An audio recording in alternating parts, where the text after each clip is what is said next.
Allez, tout de suite, c'est notre rubrique culturelle, la bamboche, ça continue.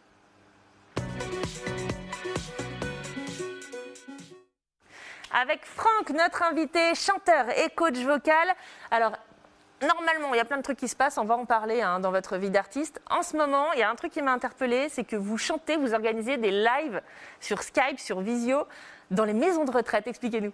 Tout à fait, bien, il fallait trouver une parade, puisque le contact n'est plus possible. Alors on fait ça par écran interposé, c'est-à-dire que... Vous savez, moi je fais ça tout le temps. Hein. Voilà. Je suis tout le temps par écran Eh interposé. ben, on fait exactement la même chose, on chante devant un écran, et puis c'est retranscrit sur un écran géant.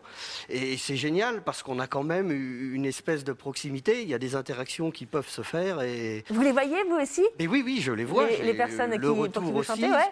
On fait choisir les chansons que les aînés veulent. Ah ouais? Chante. Vraiment, oui, il y a un programme complètement interactif qui se fait et c'est formidable. Ça, c'est génial. Mais alors, Franck, vous avez découvert sa voix parler. Et si on découvrait sa voix chanter? Un extrait tout de suite. Je lui dirai les mots bleus, les mots qu'on dit avec les yeux. Parler me semble ridicule. Je m'élance et puis je recule devant une phrase inutile qui briserait l'instant fragile d'une rencontre, d'une rencontre. Et voilà, une des plus belles chansons du répertoire français. On vous la demande Magnifique. beaucoup, celle-ci, dans les EHPAD? Elle fait partie des plus demandées, oui, C'est un classique. et notamment depuis le décès de Christophe. Ah, bien sûr. C'est quoi le tube qu'on vous demande tout le temps? Il y en a pas mal. Beko, les gens aiment beaucoup Ah ouais, Beko, c'est vrai. Bon alors, en temps normal, je le disais, vous vous déplacez dans les structures, vous n'êtes pas juste par écran. Là, en ce moment, c'est compliqué, mais on n'a pas besoin d'être vieux non plus pour écouter Franck, normalement. Non, on donne des concerts dans toute la France. C'est ça, vous êtes un habitué de la scène. Hein. Tout à fait.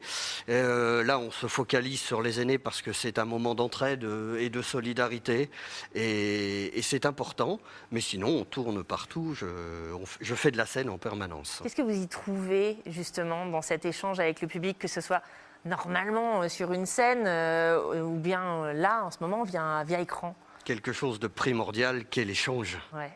Je pense qu'on ne peut pas être artiste si on n'aime pas l'échange avec son prochain et le public le rend à merveille. Ah, mais ouais. Oh, j'ai envie de voir les lives. Moi, la prochaine fois, je vous demanderai de me montrer un petit peu parce plaisir. Que ça a vraiment l'air génial. Merci beaucoup, Franck. Je vous en prie. Et vraiment, merci pour ce que vous faites dans ces maisons de retraite. C'est formidable. Si vous avez envie de découvrir l'univers de Franck, je vous renvoie sur le Facebook Franck Chanteur.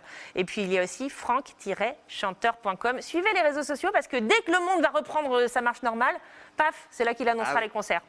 Et puis, Franck, nous, on se revoit quand? C'est le titre du spectacle qui est tout prêt à partir, écrit avec Pascal Cabrera. Cabrera, c'est ça? Cabrera. Très bien. Allez, nous, on se revoit dès demain pour un nouveau numéro de Tilt. Merci d'avoir partagé le plateau avec moi. Salut!